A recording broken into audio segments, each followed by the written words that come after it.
Добрый вечер. В эфире информационный выпуск Ам-Шевшера. Коротко о темах в сегодняшнем выпуске. После 33-летнего перерыва Сухумский международный аэропорт принял первых пассажиров регулярного рейса. Кто по воздуху, кто по земле. 1 мая начались регулярные рейсы в Сухум электропоезда «Ласточка» или, как его назвали специально для абхазского направления, «Диаскурия».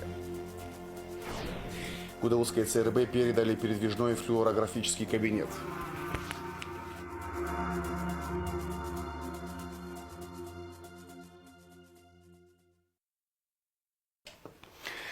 Знаменательное событие в новейшей истории Абхазии состоялось 1 мая. Международный аэропорт Сухум после 33-летнего перерыва принял первых пассажиров регулярного рейса.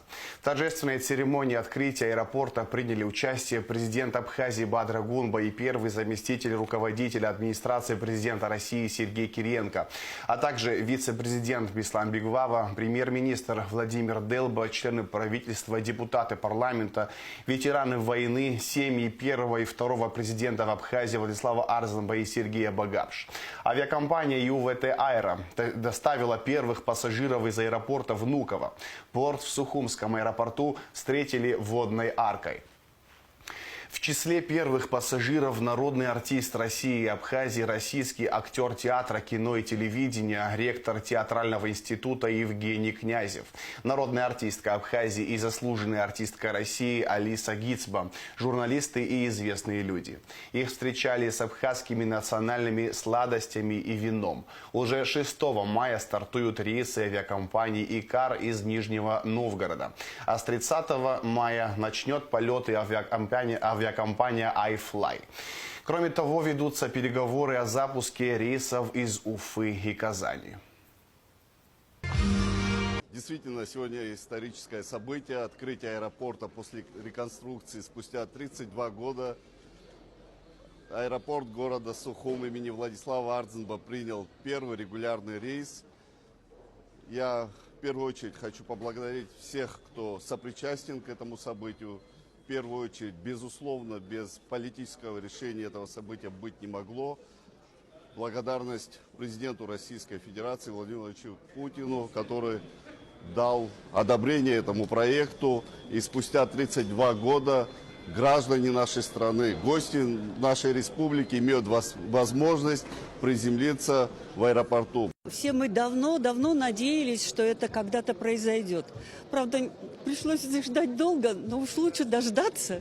Это приятное событие. Я надеюсь, что это будет каким-то новым стимулом для развития Абхазии. Надеюсь. Во всяком случае, я хочу, чтобы такое произошло. Это историческое событие. Это очень важное для нашего государства событие. Вы знаете, более 33 лет аэропорт не работал. Проект реализовывался в очень непростых условиях. Было огромное количество препятствий, как международных и других. Но в конечном итоге проект удалось реализовать благодаря совместным усилиям руководства Абхазии и Российской Федерации. Я хотел бы, пользуясь случаем, поблагодарить всех участников этого проекта. В проекте самое активное непосредственное участие принимала абхазская сторона, администрация президента, правительство, Министерство экономики. С российской стороны существенную поддержку оказывало Министерство экономического развития России, в частности министр Решетников, вице-премьер Новак, друзья России, в том числе Ткачев Александр Николаевич, имя которого здесь часто и безосновательно критикуют. Благодаря вот этим совместным усилиям состоялось очень важное дело, с чем я вас всех хочу поздравить. 1 мая навеки вошло в историю Абхазии. Этот день ознаменовал новый этап в развитии нашей страны. Свидетели возобновления авиасообщения с Россией, а возможно в ближайшем будущем и с другими странами, будут гордиться своей причастностью к этому событию. Репортаж с церемонии открытия аэропорта смотрите в следующем выпуске новостей. 1 мая начались регулярные рейсы в Сухум электропоезда «Ласточка» или, как его назвали специально для абхазского направления, «Диаскурия». Электричка соединит Емеретинский курорт и Сухум. К прибытию первого рейса подготовились торжественно. На перроне первых пассажиров, в числе которых был заместитель генерального директора РЖД Иван Колесников, встретили президент Бадрагунба, первый заместитель руководителя администрации президента Российской Федерации Сергей Кириенко, члены правительства Абхазии и этнографический хор «Нарта». Среди встречавших Диаскурию была и Гугут Савардания. Такое счастье, что вы с нами сегодня 1 мая. Я маленьким ребенком был, май проходил. Я рад, что такого президента имеем. Я рад вас видеть. Вот так тепло началось утро 1 мая на Сухумской Брехаловке. Здесь ежедневно обсуждают культурные и политические события. И не отметить, что сегодня для Абхазии исторический день, завсегда-то из Сухумской набережной не могли. 1 мая жители Абхазии встречают самолеты и электропоезда. Теперь авиа и ЖД сообщение налажено с Россией на регулярной основе. И, конечно, в такой важный день в республику прибыли дорогие гости из России, являющиеся стратегическим партнером страны на протяжении многих лет. С утра глава государства Бадрагунба и первый заместитель руководителя администрации президента Российской Федерации Сергей Кириенко прогулялись по набережной столицы. За чашечкой кофе на знаменитой Сухумской Брехаловке обсудили план реконструкции пирса и других объектов на набережной. По поручению главы государства Бадры Гумба все проекты восстановления Сухумской набережной будут обсуждаться с местными жителями, поэтому на берегу установят информационный стенд, на котором будет представлена подробная информация о планируемых изменениях. Над этим сейчас трудятся абхазские и российские архитекторы. В рамках прогулки Сергей Кириенко отметил, что восстановление Сухумской набережной поддерживают российские города и бизнесмены, выходцы из Абхазии. Затем первые лица государства вместе с высокими гостями отправились встречать электропоезд, который прибыл на международный вокзал.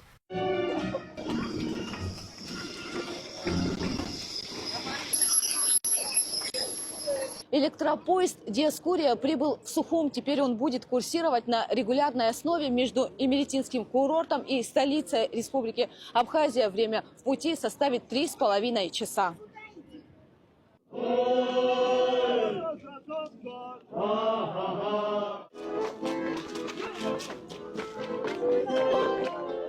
Первых пассажиров электропоезда Сухумский вокзал встречает национальными песнями и танцами. Среди них туристы, которые приехали посмотреть на достопримечательности столицы, блогеры, миллионники. Огончик тронется, огончик тронется, огончик тронется, огончик тронется, перо останется. Ехали из Сочи в Сухум, было все очень круто. Нас сопровождала очень чудесная музыка, этот колорит, он прям чувствовался. Тем самым сопровождали виды просто бомбезные. Слева горы, справа море, прям в сердце. В общем, я бы миллион раз еще прокатился, если бы была бы сейчас возможность. Вот прям за раз. Я на костылях даже приехал в Сухум для того, чтобы увидеть все эти прекрасные виды. Когда мы ехали сюда, как говорил мой коллега, скажем так, прекрасные виды были: море, горы. В общем, потрясающе. Плюс еще были такие мероприятия в поезде, веселили нас. В общем, было не скучно. И я думаю, что обязательно когда-нибудь приеду на пару дней. Запуск регулярного ЖД и авиасообщения с Российской Федерацией был запланирован на 1 мая. Это было поручение президента России Владимира Владимировича Путина по итогам встречи с президентом Абхазии Бадром Зурабовичем. Было принято несколько решений. И мне кажется, очень важно, что вот то, о чем договорились руководители двух стран, точно день в день. Было обещание, что 1 мая в праздник пойдет новая электричка Емеретинская долина Сириус-Сухум. Эта электричка пришла.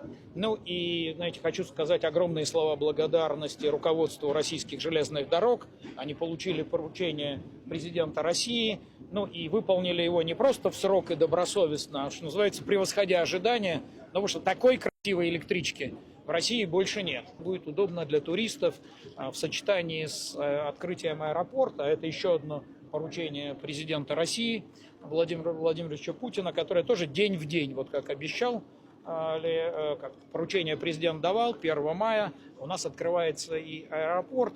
Это удобно будет для жителей. Ну и вот мы с Бадром Зурабовичем обсуждали, это открывает возможности для более широкого развития туризма в Восточной Абхазии. Как вы сегодня оцениваете нынешние взаимоотношения Абхазии и России? Какие направления в развитии считаете приоритетными? Уважаемые коллеги, я нынешние отношения расцениваю как весьма динамичные. Вы знаете, что в том числе и благодаря нашему соотечественнику Сергею Владимировичу Кириенко наши взаимоотношения получили особый импульс. Я уверен, что реализация такого рода проектов направлена на улучшение качества жизни граждан нашей страны.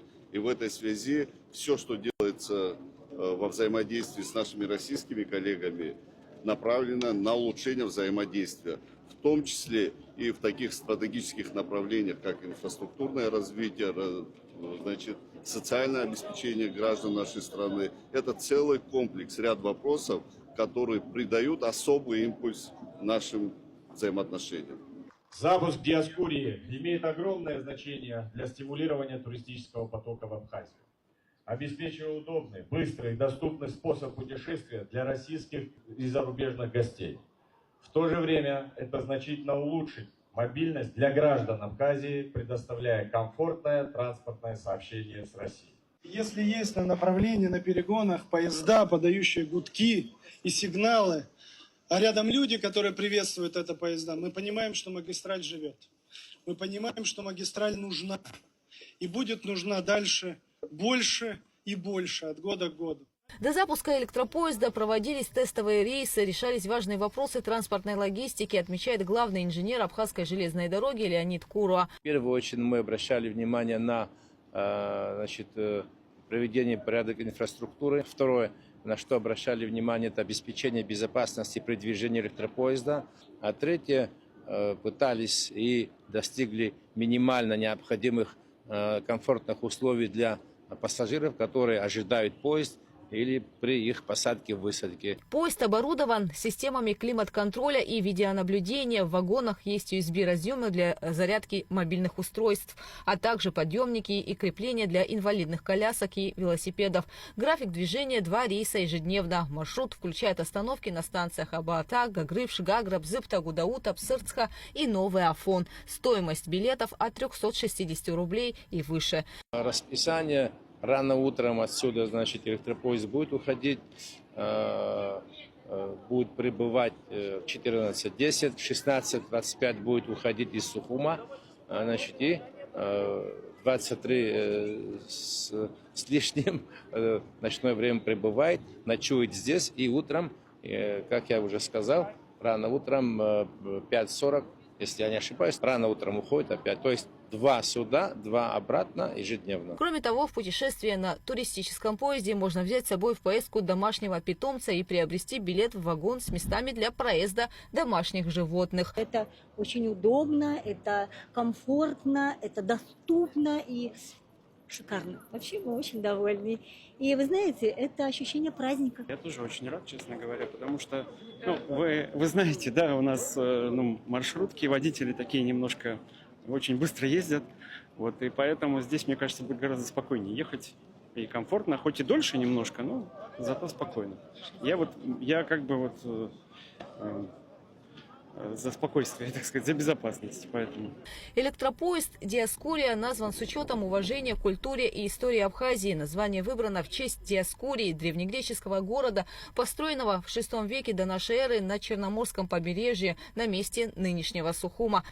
Вагоны поезда украшены рисунками, посвященными традициям и достопримечательностям Абхазии. Эскизы для оформления предложили абхазские художники и участники проекта международного конкурса рисунков «Грани творчества». Электропоезд будет отправляться со станции Имеретинский курорт, расположенной на федеральной территории Сириус, в Сухум, и также обратно. Гугут Савардания, Лилиан Маршан, Абхазское телевидение.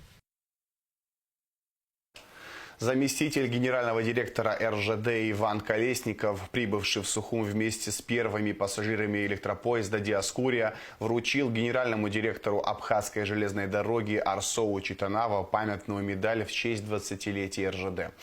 Памятная медаль стала знаком признания вклада Читанава и всего коллектива АЖД в развитие железнодорожного сообщения между Россией и Абхазией, а также в укрепление сотрудничества.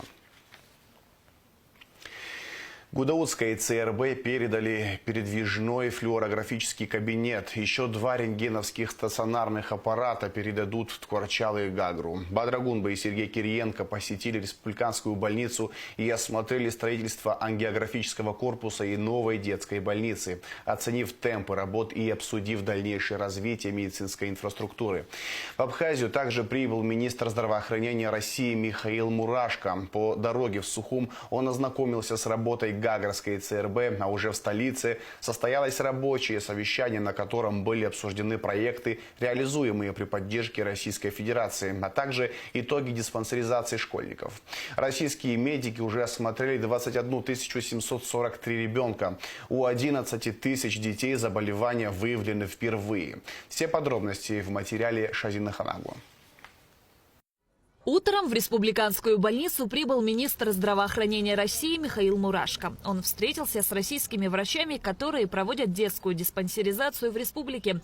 На сегодняшний день осмотрено 21 739 детей. Больше половины из них поставлены на диспансерный учет. В среднем бригада рассматривает от 140 до 160 детей в день. В Абхазии работают 45 врачей из Российской Федерации и больше 60 специалистов среднего и лабораторного звена из республики. 26 тысячам детей выставлены диагнозы и 11 тысячам выставлены впервые диагнозы. То есть каждый практически 40%? 40%, да. 40% впервые выставленных диагнозов. Также в рамках вашего поручения провели осмотр маломобильным группам детей. Выявили диагнозы. Это были дети с детскими церебральными параличами, тяжелыми неврологическими патологиями. Кто-то из них требует хирургического лечения? Хирургического лечения нет. Там требуется в основном реабилитация. Детям даны рекомендации необходимые. Планово решаем вопрос. По итогам диспансеризации 5 детей направили на госпитализацию в федеральные медицинские центры. Еще 10 получили направление на стационарное лечение, а остальные пациенты находятся под наблюдением и готовятся к дальнейшей госпитализации. Наиболее часто встречающиеся патологии – болезни опорно-двигательного аппарата, костно-мышечной системы, эндокринологические патологии, органа зрения, а также неврология и болезнь органов дыхания. Телемедицинские консультации. Телемедицинские консультации используем повсеместно. Значит, на сегодняшний день рекомендовано 32 детям телемедицинские консультации. 14 детям в рамках профосмотров проведены телемедицинские консультации. 7 детям госпитализация в федеральном центре не показана. Остальные госпитализируются и ждут своей очереди. Каждому ребенку относится как к своему. Мы в плотном контакте с коллегами, ежедневно получаем всю необходимую информацию. Все детишки осматриваются. Дальше второй этап диспансеризации, телемедицинских консультаций, вызовы в профильные федеральные клиники, обратная связь. Все прекрасно работают. Спасибо вам огромное. Спасибо Российской Федерации. Михаил Мурашко отметил, что необходимо сделать общие рекомендации для системы здравоохранения и в том числе для образовательной сферы, чтобы в процессе обучения школьников были приняты рекомендации по физическим нагрузкам и режиму. Михаил Мурашко также знакомился с ходом строительства корпуса для установки ангиографа, который возводится на территории республиканской больницы. Работы ведутся в строгом соответствии с техническим заданием, выданным Министерством здравоохранения. 15 июня у нас будет уже данный объект, все оборудование необходимое заказано. Заказаны рентгенозащитные плиты, окна. Все в соответствии со СНИПами, и срок все будет выполнен. Но и важный элемент все-таки энергообеспечения. Энергообеспечение объекта нам сейчас дают техническое задание в соответствии с требованиями под оборудование, и соответствующие объемы электроэнергии будут поставлены сюда. Давайте вы мне до 15 мая Эдуард Валерьянович мне доложил, что все вопросы технические по электроснабжению они урегулированы. Ну, технически это все на неделе будет урегулировано. До 15 числа я хочу видеть точно, что у вас по материалам, по точкам подключения, по мощностям всего вам достаточно, чтобы мне прям письменно это написать. Затем Михаил Мурашко ознакомился с ходом строительства республиканской детской больницы. Начальник УКС Демир Гамисони сообщил, что объект планируют сдать в 2026 году. Когда мы были в прошлый раз, Михаил Альбертович был на этаж ниже, весь пласт работ. Сейчас уже, видите, поднимается каркас большой. Проблем никаких технических у нас нет. Проект у нас согласован. Все ведется в соответствии с проектом, прошедшим российскую экспертизу. На сегодняшний день получен аванс в размере 191 миллиона рублей. В принципе, работы ведутся качественно и в срок. А здесь с электроснабжением откуда будет? Здесь с электроснабжением строится отдельная линия на детскую больницу и, соответственно, устанавливается трансформаторная подстанция первого типа с бесперебойным источником питания, с дизелем-генератором. А водоснабжение? Водоснабжение у нас централизованное, оно беспроблемное, тоже постоянно.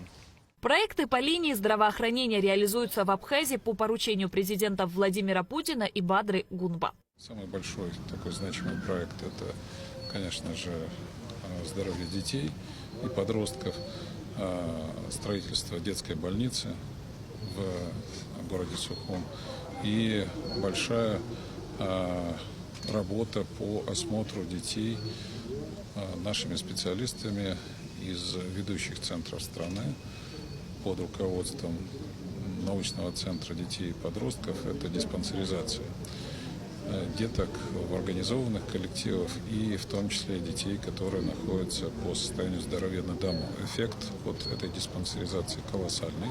И еще один такой серьезный большой проект – это строительство подразделения для оказания помощи пациентам с сердечно-сосудистыми заболеваниями. Это ангиографический кабинет. Оборудование уже все закуплено, и сейчас идут строительные работы подготовительные для монтажа. Мы планируем, что в июле месяце эта установка и этот кабинет должны начать работать, спасая здоровье как жителей республики, так и в том числе туристов, которые приезжают сюда на отдых. Президент Абхазии Бадра Гунба и первый зам руководителя администрации президента России Сергей Кириенко прибыли в республиканскую больницу в Сухуме. Они встретились с Михаилом Мурашко и Эдуардом Бутба. Первому зам руководителя администрации президента России рассказали о ходе детской диспансеризации. То есть мы до конца мая успеваем всех осмотреть. До конца мая всех желающих мы успеем осмотреть. Темпы диспансеризации хорошие, отклик тоже. У 11 тысяч детей впервые выявлены заболевания. То есть это все говорит о том, что эта работа абсолютно востребована и нужна, потому что первичная диагностика. В рамках договоренности, достигнутой ранее между президентом Абхазии Бадрой Гунбой и министром здравоохранения России Михаилом Мурашко, Минздраву Абхазии передали передвижной флюорографический кабинет на базе КАМАЗ. Мобильный медицинский комплекс будет поставлен на баланс Кудаутской ЦРБ для обслуживания населения района. Врач сможет увидеть на снимках воспалительные процессы в легких, новообразования и народные тела инфильтрат. А в Творчал и Гагру передадут 2 стационарных рентгеновских аппарата. Сергей Кириенко также ознакомился с ходом строительства республиканской детской больницы и помещения для установления ангиографа. Все с вашей легкой руки, все пошло-поехало. Ну, это Спасибо вам большое. Это все договоренности, то, что Бадр Зурабович договаривался, обращался к Владимиру Владимировичу Путину. Это поручение нашего президента. Ну, и вот, да, хочу сказать спасибо и Михаилу Альбертовичу, который это оперативно курирует и помогает. Ангиографическая служба, когда будет работать, такое количество спасенных жизней здесь будет на территории республики. Мы хотим развиваться, мы хотим усиливать здравоохранение, поэтому и вот такие мощности закладываем. Когда заканчиваете? Я в середине июня. Да, потому что потом приедет оборудование, ввод в эксплуатацию, и июль месяц, ну, такие сроки. То есть в июле должны ввести в срок ангиограф и начинать. Какое количество пациентов сейчас нуждается, вот ожидается? У нас в год выезжает 750 человек на проблемы вот именно кардиологического плана. Это и есть инфаркты, есть сложные случаи. Поэтому мы плотно взаимодействуем с Минздравом Российской Федерации. У нас сложные пациенты, все это федеральные клиники, это Чазовский центр, Бакулевский центр, Первая краевая, это Центр грудной хирургии, Краснодар. Мы со всеми взаимодействуем. И вот академик Бойцов, главный штатный кардиолог, приезжал, и мы все это смотрели. Мы в полном взаимодействии. Вот с Михаилом Альбертовичем бывает иногда через день на связи. поэтому взаимодействуем. Российские врачи помогут абхазским коллегам после открытия кабинета с ангиографом. На первом этапе подстраховывать будут российские коллеги, в том числе соотечественники. Еще 2 человек из Абхазии направят для подготовки в федеральные клиники России. Бадра Гунба и Сергей Кириенко посетили телемедицинский центр при республиканской больнице в Сухуме. С начала открытия там провели 78 консультаций по 35 пациентам. Центр медицины катастроф – это у нас такой ситуационный центр. Это, по сути дела, хаб. И он дальше подключает... Выходит на связь с Центром медицины катастроф, он вытаскивает того, кто нужен. Да. Они в том числе, если нужно, подключаются с эвакуацией. И, соответственно, по какому профилю нужно, того и подключают. Причем здесь чем удобно, это вот самая сетка, она при необходимости, если нужно из разных центров подключить, положим, нужен ортопед, травматолог, где-то нужен гастроэнтеролог или нейрохирург, то, соответственно, они оказываются на связи все вместе. Центр телемедицинских консультаций открылся при республиканской больнице 20 февраля. Шазина Ханагу, Айнал Гвинджи, Абхазское телевидение. 2 мая в Сухуме в здании Дома учителя простятся с гражданином Абхазии, погибшим в ходе проведения специальной военной операции на территории Курской области Цибулько Геннадием Викторовичем. Начало церемонии в 14 часов. Руководство Общественной палаты Абхазии встретились с коллегами из России. Делегацию, состоящую из членов Общественной палаты России, представителей правительства и администрации президента, возглавляет заместитель начальника управления президента России по общественным проектам Александр Журавский. На встрече была отмечена высокая динамика двусторонних отношений, в том числе вовлеченность регионов России в реализацию совместных проектов. А сейчас расскажем о погоде. В пятницу 2 мая в Абхазии ожидается облачная погода, дождь, гроза, туман. Температура воздуха ночью 6-11, днем 14-19 градусов тепла. Температура морской воды плюс 12 градусов.